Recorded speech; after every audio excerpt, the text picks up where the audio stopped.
So I always say have a sense of urgency, right? Try to be the one to respond early or first. But when you respond, again, you got to be provocative, contrarian, and have a unique point of view. You've got to be helpful, right? And you've got to, focus on the relationship, not trying to sell them something. Yeah, for sure. And also, I want to add that whenever you see a reporter's deadline, it may say a couple of days out, a week out, but remember that they want things ASAP. So yes, urgency will help you get there too. Welcome to On Top of PR with Jason Mudd. Hello and welcome to On Top of PR. I'm your host, Jason Mudd with Axia Public Relations. And today we're talking about how to make your media pitches stand out. I'm joined by Vannyda from Qwoted. Vannyda, welcome to the show. Thanks for having me. Hi. Hi, we are glad you're here. I'm glad to be here. And I'm glad that we have this content today of how to make your media pitches stand out for our audience. Vannyda is a seasoned public relations professional with a background in media relations and digital communications. As the head of media success at Qwoted, she leverages her PR expertise to support journalists and facilitate meaningful connections between media professionals and expert sources. Her previous experience includes impactful roles in social media and campaign management. Notably, she contributed to significant events like the Big Hero 6 Hollywood premiere for Disney Examiner. All right, Vannyda, that's great. We've got you set up here with a good experience and expertise. What I'm excited about is to explain to our audience that you work for Qwoted, and your job is to help support journalists as they're looking to have stories or write stories or connect with experts. And, Qwoted is one of the many tools we use at our agency. Let's just take a quick moment because I don't think the marketplace is yet as familiar with your platform as they'd like to be. So could you give us just the elevator summary of Qwoted? Yeah, of course. Qwoted is a free platform and network. We are global and we connect members of the media, which includes podcasters, writers, freelancers, producers, with experts, brands, PRs, and we allow them to build relationships on the platform. So whenever a reporter or a writer needs a source for their story, they're needing quotes to add some color into their piece, we connect the two together, and the PRs and experts and brands, they can share their expertise with the media. Nice. Love it. Love it. Yeah, we're big fans of Qwoted, and glad that you're here to discuss it. I've been wanting to have somebody from Qwoted on top of PR since we got it started. And so as we're talking today about how to make media pitches stand out, there's three areas we're going to cover and perhaps more depending on where the conversation goes. But we're going to talk about pitching media is more than just earning placements. It's about relationships. Second, we're going to focus on being helpful to reporters and not ghosting them, even when your clients, who could be your supervisors or leadership team or actual corporate clients, when they back out at the last minute or they ghost you, which happens. And then the third thing we want to talk about is how Qwoted makes it easy to increase your visibility and target specific outlets that you desire to get coverage in. Vannyda, does that sound like a good place to start? Yeah, I think so. All right. Well, let's talk first about pitching media as more than just earning placements. It's about relationships. So if anyone has listened to this show for very long, I emphasize that a great news story is going to supersede a great relationship anytime. So I could be the best man at the Wall Street Journal editor's wedding, and if my story doesn't fit his audience or the topics that they cover, they're not going to cover me, right? They're not going to cover my story. But on a day that all things are equal and they're comparing my story to somebody else's story and they know me, like me, trust me, and want to do business with me, they're going to err on doing my story. But I could also go to a publication or a TV show that's never heard of me before. And if I've got something salacious or sizzling or interesting or breaking news and that they feel comfortable in vetting me or using, and it's highly newsworthy, then of course that's going to go to the top of the stack. So I believe relationships are very important. but so is having a good story. And you can have a bad story and a good relationship and probably not be successful. You could have a great story and no relationship and probably be successful. Do you agree or disagree with any of that? No, that all sounds right to me. It's all about helping the reporters, right? You might have something on hand that you're looking to pitch for your client, and that's the pressing topic that you need to focus on. But if you're just trying to spray and pray and just trying to get it in front of the reporter, that might bite you in the butt a little bit, because you're just trying to help them. They have something on deadline right now, and that's their main focus. Right. If your pitch is irrelevant, they're definitely going to ignore it. They will probably remember you for pitching something to them that is irrelevant. And so, yeah, it all really is exactly what you said, Jason. It needs to be timely. It needs to be relevant to what they're looking for. When it comes to Qwoted and the opportunities that you see on Qwoted, when a reporter submits their request, they have specific topics, specific questions that they have listed in their requests. And you'll want to make sure that you are a fit, that you have the credentials that they're looking for. Sometimes they say that they need a registered dietitian, but maybe you have some expertise in food, but you aren't a registered dietitian, right? You need to make sure that you are just, really looking at what they need and making sure that you are an exact fit. And when all of that, ties in together, then the chances are getting a response back and getting into that piece is definitely a lot higher than if you don't. Yeah, absolutely. So I want to just take a step back, because as you were talking, it dawned on me that, some members of our audience may have no idea what we're talking about when it comes to media requests, right?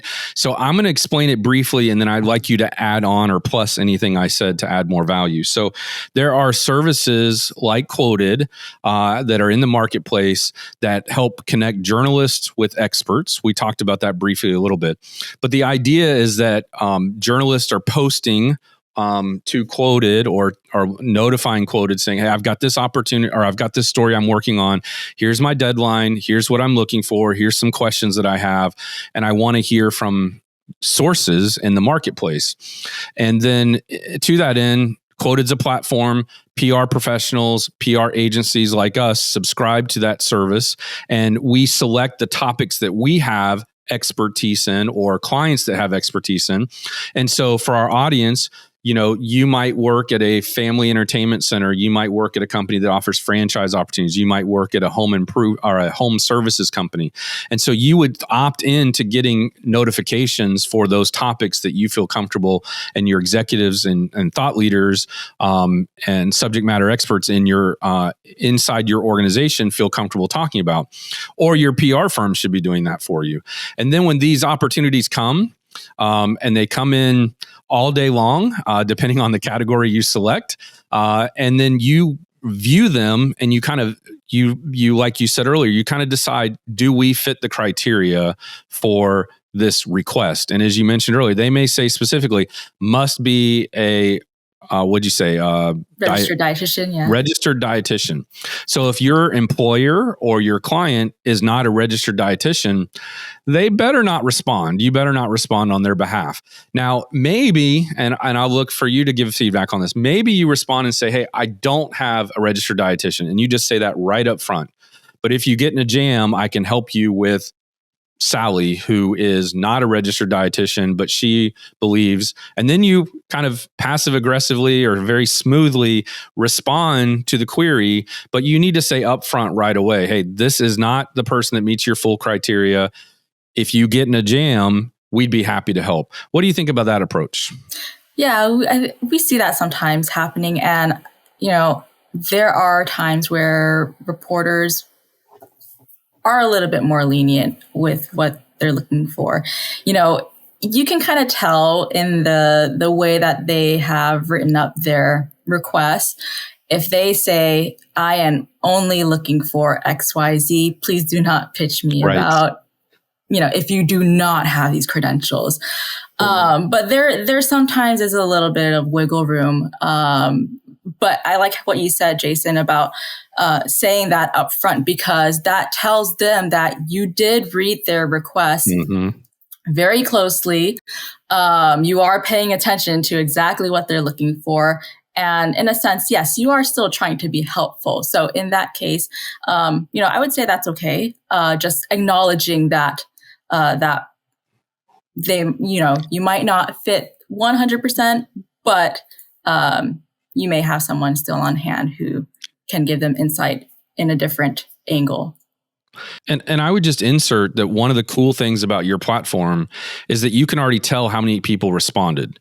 So if you see 5 people have already responded, then obviously they're not going to need you, right? Because they've got 5 other options. So that's when you pull back. But the other compliment to your platform is I've seen it where, there's some kind of notification, and I don't use it enough to remember if it's an email or on your website, but it basically just says deadline approaching soon, right? So there's kind of an indicator they're still looking for sources and they're about to hit their deadline. I also like how you flag certain things as like easy wins. I think that's pretty cool to do as well.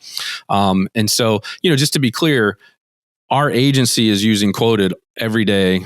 I hope all day long, right? I just have a team of people that are using it on a regular basis. I get notified occasionally for myself when there are things where people are looking to quote a public relations consultant or advisor or crisis or reputation management type expert.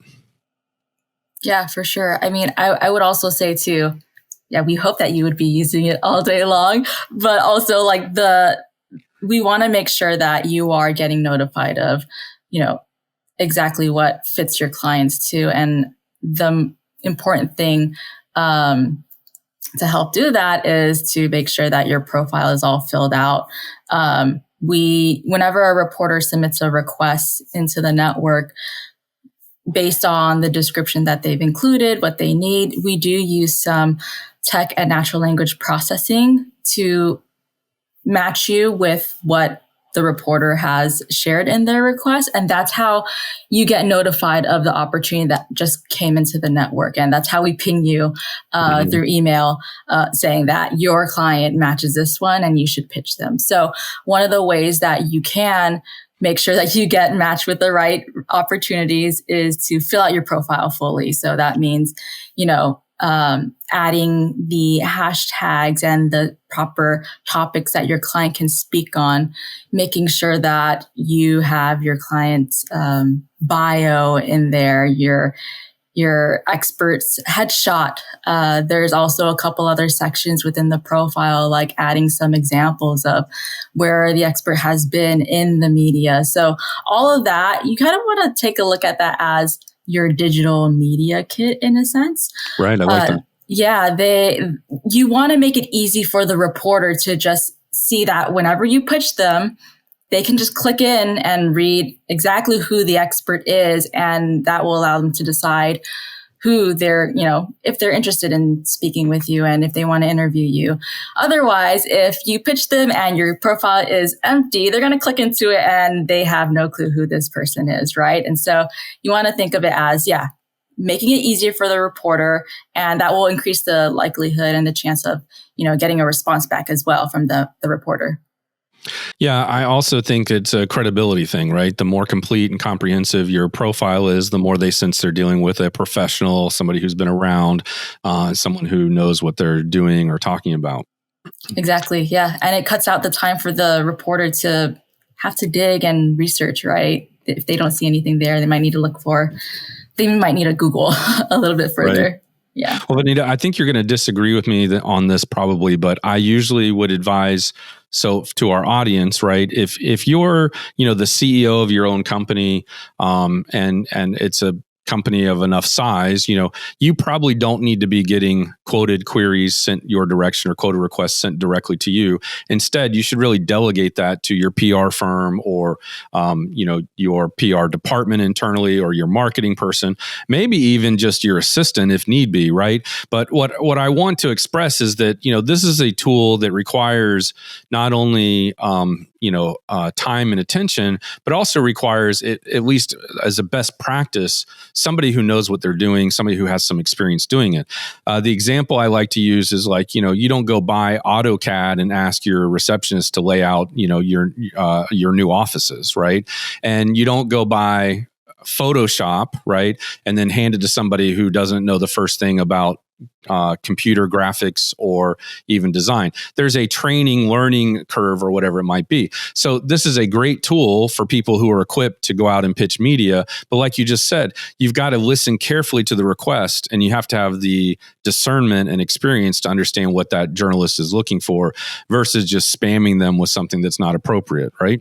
Oh, for sure. I mean, yeah, if you're a CEO, you have a PR agency you're working with, yes, absolutely have them facilitate everything within the platform. And I definitely don't disagree with that. Well, I guess what I'm saying is not everybody needs to have and manage. Not everybody needs to manage their own profile is what I'm trying to say. Yeah. Because I once talked to a guy and he was like, well, while I'm shaving and brushing my teeth, I'm scanning through the media opportunities and media requests. And I was like, you might just want to have somebody else do that. That doesn't seem like what I call the highest and best use of your time. Yeah. But let's get back to talking about relationships. So pitching media is more than just earning placements. So I'm always on my soapbox where I will say, PR is more than media coverage, right? And that media relations is a specialization of public relations, and that in order to get media coverage, right, you've got to invest in media relations or media relationships. It's a long game, not a short game. So how do we go about building relationships with busy journalists who, sometimes, are pretty proud of their role and don't often give a lot of time to people they don't know. Now, occasionally you will meet somebody in a newsroom who is extremely helpful and wants to be kind of that liaison and that, personal advocate for you in the newsroom. But generally speaking, journalists are under a lot of pressure, a lot of deadlines, and they just don't have time for, what they would call fluff. So how do you pierce through that cynical and busy environment? Yeah. Number one, you have to remember they're human. They are very, very busy, like you said, and they are working against tight deadlines and multiple deadlines at the same time. I think it goes back to being helpful and just wanting to help them. As a PR, you have your KPIs, right? You need to get into a certain number of placements and get this many impressions, get this many links into certain publications and your target publications for your client, right? And yes, those are all great things to be able to go back to your client and say, look what we were able to get for you and the exposure that we got for you. But it does really start with just being helpful and really paying attention to what they need. Some of the tips that we share when you are pitching a reporter is remember to call them by their name. Sometimes there are times when, your pitch is not personalized, and they've been doing this for a very long time. They can read through that if it's a copy and paste. Be personalized with your pitch. Make sure that you are concise and get to the point with what you are trying to share instead of like that fluff that you were mentioning about. Also, being concise, your pitch should be within maybe 7 to 10 to 12 sentences long. Don't go too long and more than that, because that will be part of the noise that they are getting. And at the end of the day, it's just trying to help them. What do you need? Is there anything else that I can offer in terms of information and details up front. Sometimes what is also helpful is including, your contact information, letting them know that I am available. You can give me a call if you need more information, things like that. So just trying to make it very easy on them for them to do their jobs. Yeah, that's very interesting you say that. So what I want to talk about the 7 to 10 sentences for a minute. In past episodes, I've shared with our audience here, that when you're cold pitching, meaning you're not responding to a media request or a media query, but when you're cold pitching, I highly recommend 3-sentence pitches, right? What do you got? Why it matters? And what do you want them to do with it, right? Now, sometimes you have to start out with 3 paragraphs, same formula, but it's 3 paragraphs, right? What do you got? Why does it matter? What do you want them to do with it? And that's my favorite kind of pitch when you're cold pitching somebody, meaning they're not asking for you to contact them, right? But you've got a story you want to share with them. And some people tell me I can't get it down to 3 paragraphs. My client or topic's too complicated. I'm like, well, that just means you're not very good at editing or self-editing. But then when I say make it 3 sentences, they about flake out. But my example is it's like an anchor doing a reader for television or for radio or whatever it is you might be listening to, where they're just quickly giving you a headline, telling you what happened, and moving on to the next story. What you hear like during maybe a rush hour drive or the early evening news, they're knocking out a bunch of stories back to back real quick, kind of thing, and what they call in the business a reader. And I feel like a good media pitch is a reader when you're just simply trying to get their attention, because then they can say, you know what, I am interested, tell me more. What I see a lot of PR people, and by the way, I use analogies and illustrations all the time of how, I didn't know a thing about sales until I started my own PR firm, and you had to learn how to do proposals and follow up with people and all that. But the more sales training I went to, it actually taught me how to be better at building relationships and doing media relations, right? Because at the end of the day, you're trying to come to them.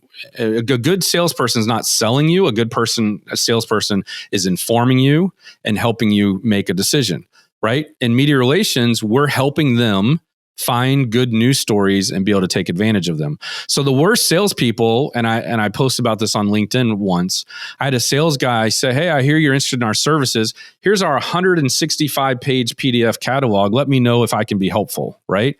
That's not at all what I wanted, right? I wanted a consultative, expert guide to help me find the right solution, because I was a fish out of water in this case, right?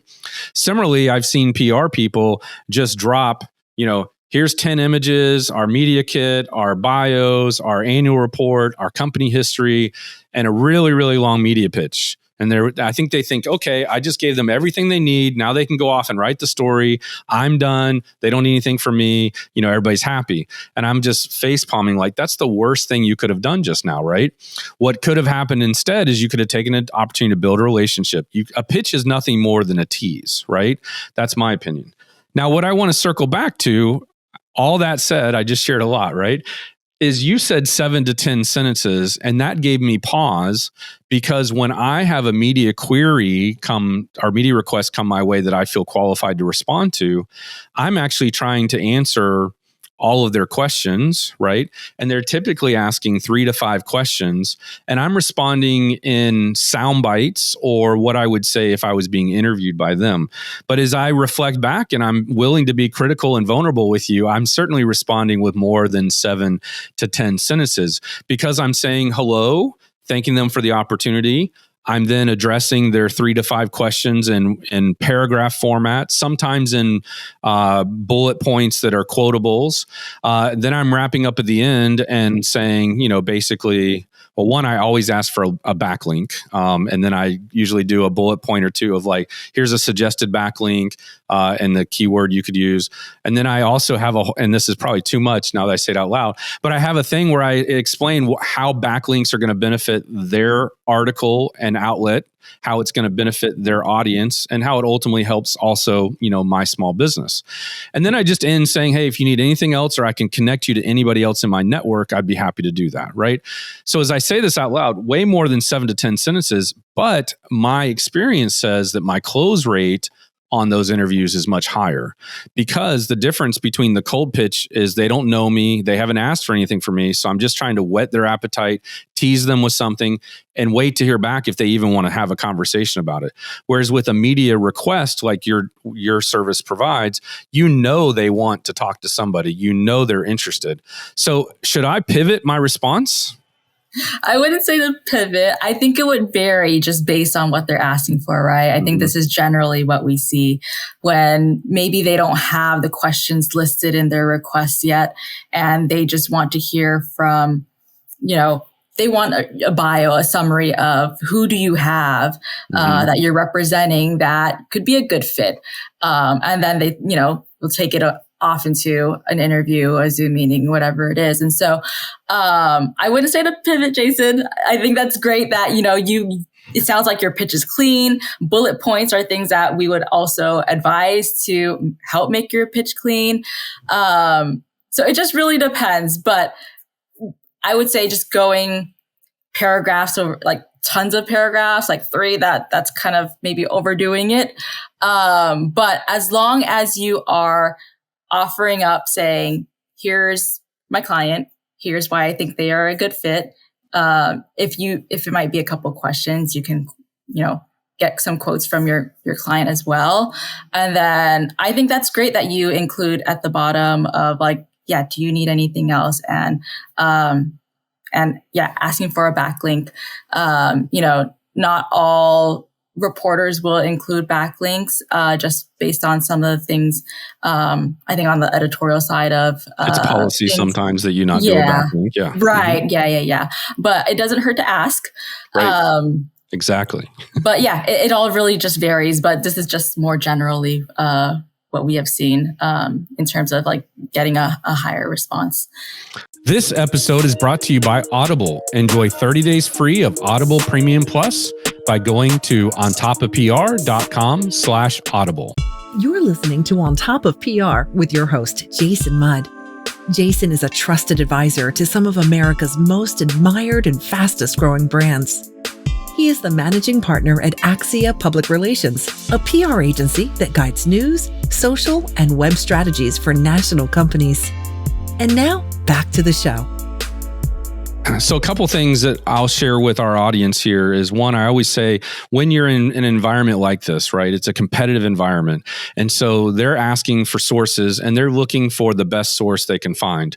And in order to be the best source, you have to say something different than what everybody else is saying. So if they're doing a story and they want to interview, engineers about a big project or something like that, and they interview 3 to 5 engineers, or 3 to 5 engineers respond to the query.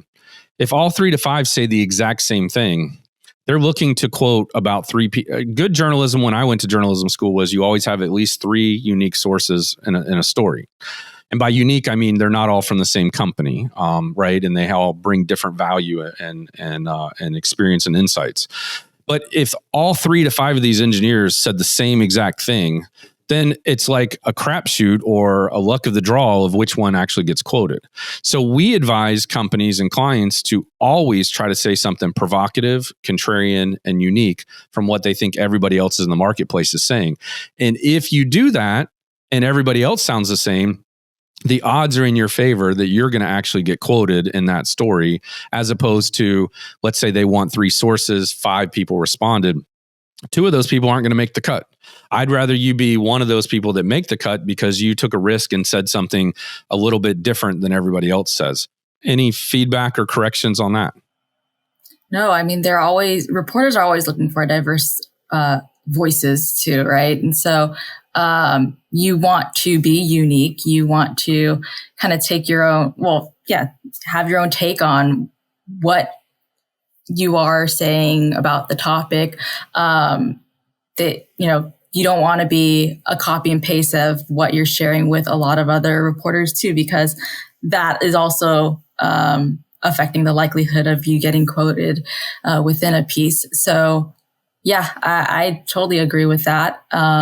And another thing too that you just mentioned that is just popping up in my mind, Jason, is if multiple sources are sharing the exact same type of response, that just reminds me of do not use AI in your pitch as well. That is one of the things that will get you the similar response as to other people who are trying to compete to get into that piece. So if I can share anything about what is going on in the world right now with AI, don't use AI and don't be spammy in your pitch too. Right, for sure. Yeah. You want to help, you don't want to sell, right? You want to help them, you don't want to sell them. That's because and we'll put a link to this in the episode notes, but we've got content that basically just says the best media pitch is one that's already done for them. Meaning, here are 3 sources you can talk to. Here's photography, here's background. You're just hand delivering them a story. That makes it very easy for them to say yes. And so, speaking of making it easy for them to say yes, one of my pieces of advice, Vannyda, is to always when you respond to queries, save your responses for future use, meaning that you may not get the exact same question, but you might be asked a similar question that you could easily pivot or revise, your past content so that you can respond. And this is where I was going with this, the important part, respond early, right? The quicker you respond, even if it's well before the deadline, people tend to remember the first and the last interaction they had. So they're going to remember the first response and the last response, and then the stuff in the middle starts to get a little gray to them. So I always say have a sense of urgency, right? Try to be the one to respond early or first. But when you respond, again, you got to be provocative, contrarian, and have a unique point of view. You've got to be helpful, right? And you've got to, focus on the relationship, not trying to sell them something. Yeah, for sure. And also, I want to add that whenever you see a reporter's deadline, it may say a couple of days out, a week out, but remember that they want things ASAP. So yes, urgency will help you get there too. Yeah, I agree with that. I've seen a lot of times on your service and others where, the deadline might be Friday, but come Wednesday, they're like, got all the responses I need. And that's a shame because, you might have been working on something great. And so I advise our audience and my team to always pad deadlines. So if you're telling a client or your leadership team or whatever, if the deadline is Friday, I would tell them it's Wednesday. So that they're getting it to you early and you have some padding. The one pet peeve I've seen happen where this goes really bad, Vannyda, is the deadline is Tuesday at 5 and Tuesday at 4:48, they send it to our agency and they think it's fine, right? And we're like, okay, so we now have 2 minutes to take this, proofread it, improve it, submit it. We're going to miss the deadline, right? And so you've always got to pad your own deadline. So in order for me, what you should say is, in order for me to meet the 5 o'clock deadline, I need to get this from you by 3:30, right? And even then, I would still say 3:30 Wednesday for the deadline that's Friday at 5. But that's the one thing you got to emphasize to the expert, right? Is someone else can jump in and get this done, before you. So the sooner you can respond, the better.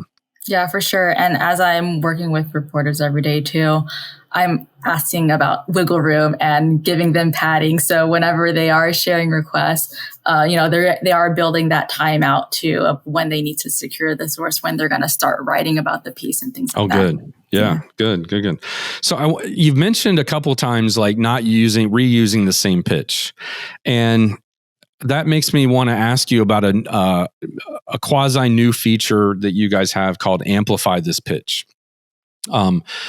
I don't know how that works. I think it's checked by default whenever you submit a response. And so my question to you is ultimately this, one, I want you to tell us what it is. My question is though, does that mean that we're kind of taking the same pitch and we're letting other reporters see it, in the ecosystem of Qwoted?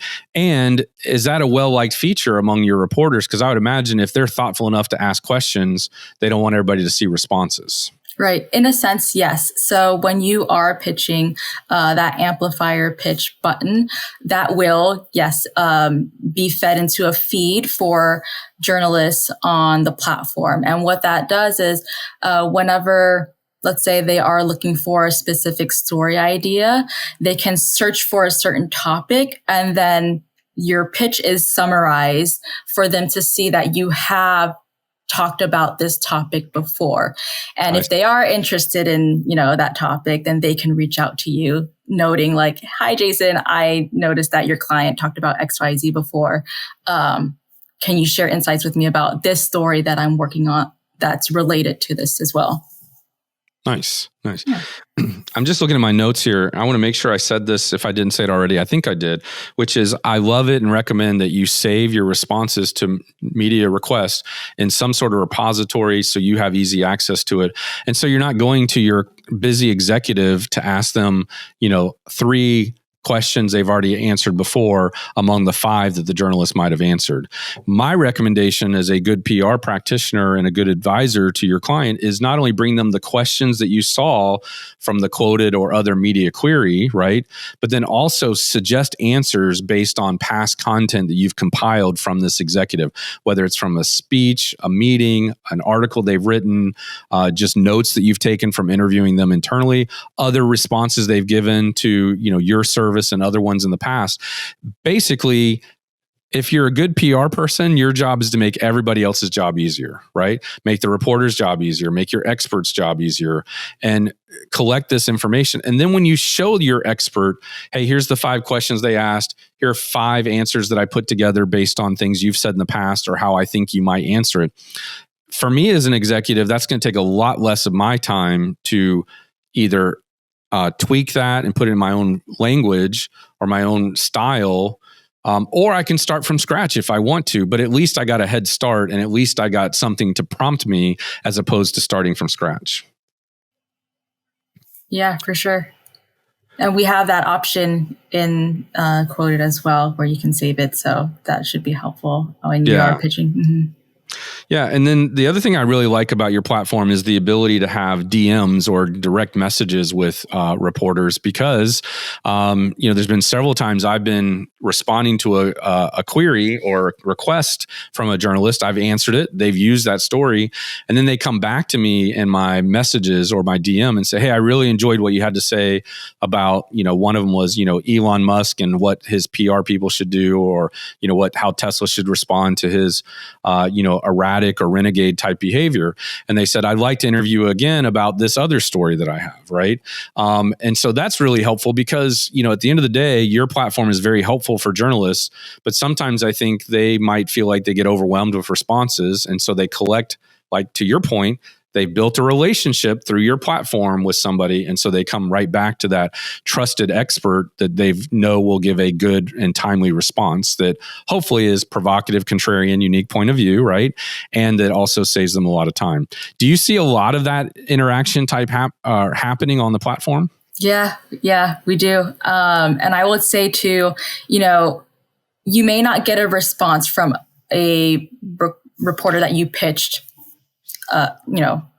but that I would say don't let that discourage you because they will go back to some of their old pitches and see that you are a fit for something that they are working on now. And that's when you will get that DM. They will reach out to you asking for that help. So, that's the beauty of building relationships within the platform as well. Yeah, you're making me think of a saying I like to use that's the first 50 rejections are the hardest, right? So after you get ghosted or rejected 50 times, you kind of just get used to it and you're not bothered by it. And I think as soon as you're not bothered by being rejected, you're willing to take bigger risks and you're willing to try new things. The other thing you're making me think about too is what we talk about inbox optimization, meaning that, you might pitch a journalist, on a topic and they're just never interested. They don't respond. But then one day when they need somebody, they're going to be like, who is that Jason Mudd guy that kept sending me something? And they might not remember the name Jason Mudd, but they will go into their inbox and they'll do a search like they would on Google and try to find you. And the best thing is when you come up and they're like, there's that person that, used to pitch me all the time or pitches me occasionally. I've never met them. I've never used them before, but now I need them. And so, I've owned this agency for 20 plus years, and I can tell you several times where a reporter has come back to us a year, 2, 3, 4 years later, said, hey, you guys used to pitch me on this. I wasn't interested, but today I am. Can you help me? And 9 times out of 10, we can help them because we either still have the same client, we have another client like them, or we're willing to go and reconnect with that client and say, hey, remember that time we pitched CNBC and that never happened? Well, they're ready today if you are, and that's just how it works. And a great quote that I think is worth reminding our audience of is that, the media doesn't care what you want them to write about, what your CEO wants written about, what your investors want written about, what your boss wants written about, right? Or your client wants written about. What they want are news stories that impact and are interesting to their audience. So even journalists don't get to write about what they want to write about, right? They've got an editor telling them what to write about based on news judgment and news factors, and they're being assigned to those stories. And so, you can trust me, journalists want to be pitched because they want story ideas so they look good to their editors as if they're bringing something fresh and new. Yeah, and they're searching their inbox too. And that's why you are getting those responses months later, right, of when they actually need some help around that topic. Yeah, exactly. All right. So let's talk about focusing on being helpful to reporters and don't ghost them, even if your expert, backs out at the last minute or even ghost you. I wrote a LinkedIn post, a blog post about this recently because a journalist went on LinkedIn to complain about being ghosted and, upset at the PR person. And, a lot of people came to the defense of the PR person and said, well, I'm sure the PR person isn't the one who actually ghosted you, right? It was probably the person that they were working on behalf of that, backed out at the last minute and made them look bad. Because I don't know any PR people that are like, you know what? No, I decided I don't want to help, my executive or my expert get media coverage. So, when you find out that your client backs out at the last minute, do you have any dialed in tips or recommendations, or what's the feedback you hear from journalists about this? Yeah, I know that there are frustrations sometimes around when a source backs out, right? And that feeds into the reporter having to work on the tight deadline. And some of the feedback is that now they are rushed to get someone even more last minute, right? Mm-hmm. Which is what our team helps with too. Nice. But I would say, it happens. And your expert, your client isn't always going to be available. But whenever that does happen, I would just recommend that you are communicative around that. Let them know and still try to be helpful if you have another client who might be available, or offer up saying that, they can't make it today, but how about tomorrow at a certain time? Right. Just trying to work with them through it. That's what I would recommend doing. But yeah, I totally get it. It's a two-way street, and it's just like in real life, right? You get ghosted, and it's not fun, and it's not the best case scenario. But just still trying to be helpful in that way would be, I would say, the most ideal for the reporter to hear back about.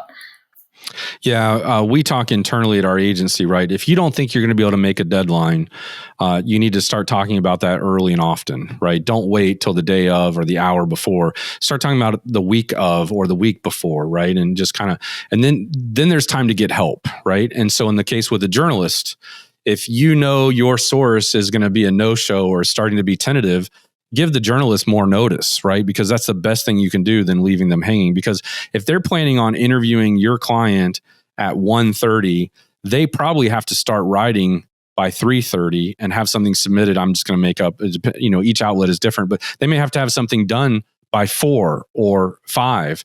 And if you're backing out, at 1:30, they've got to scramble and find somebody else.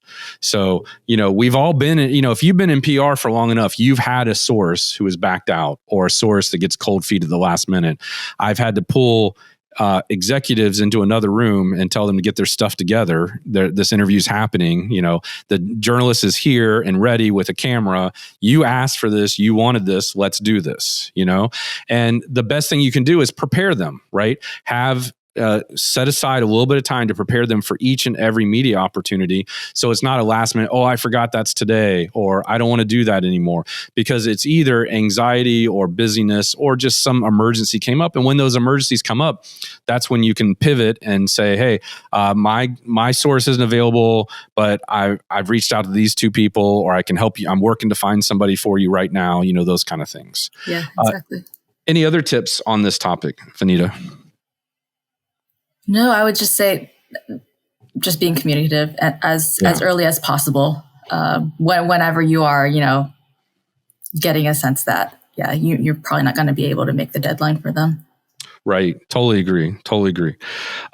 So I know we wanted to talk about Qwoted makes it easy to increase your visibility and target specific outlets you want to get coverage.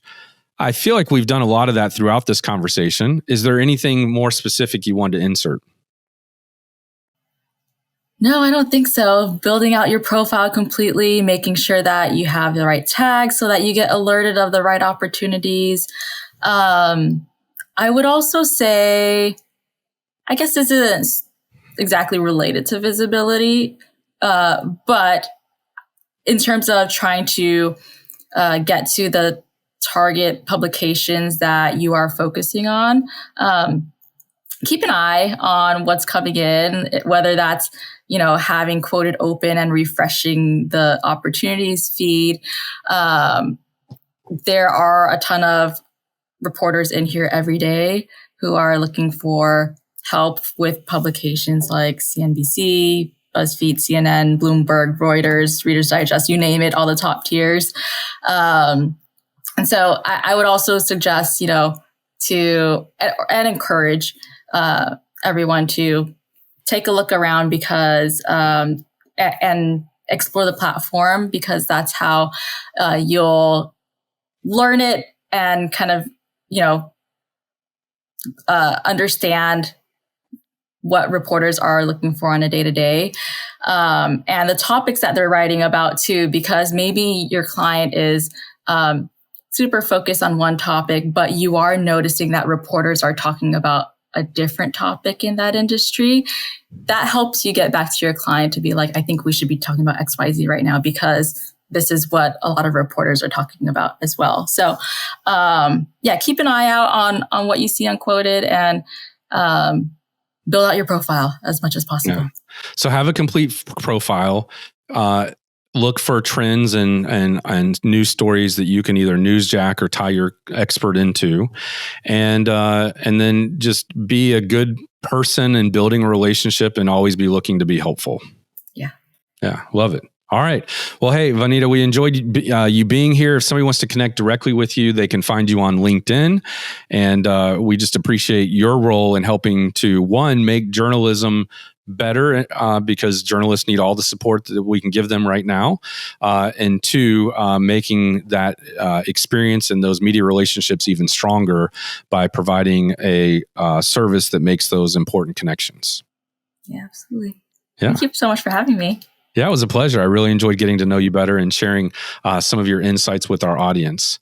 So with that, it's been another episode of On Top of PR. If you found this topic helpful today, I hope you'll share it with a peer or colleague who would benefit from hearing it and learning more about how to do media relations even better. We appreciate your loyalty and tuning in to On Top of PR. If you have any other topics you'd like to hear from us, let us know on social media, and we'll look forward to our next episodes coming up soon. Be well. This has been On Top of PR with Jason Mudd, presented by ReviewMaxer. Be sure to subscribe so you don't miss an episode, and check out past shows at ontopofpr.com.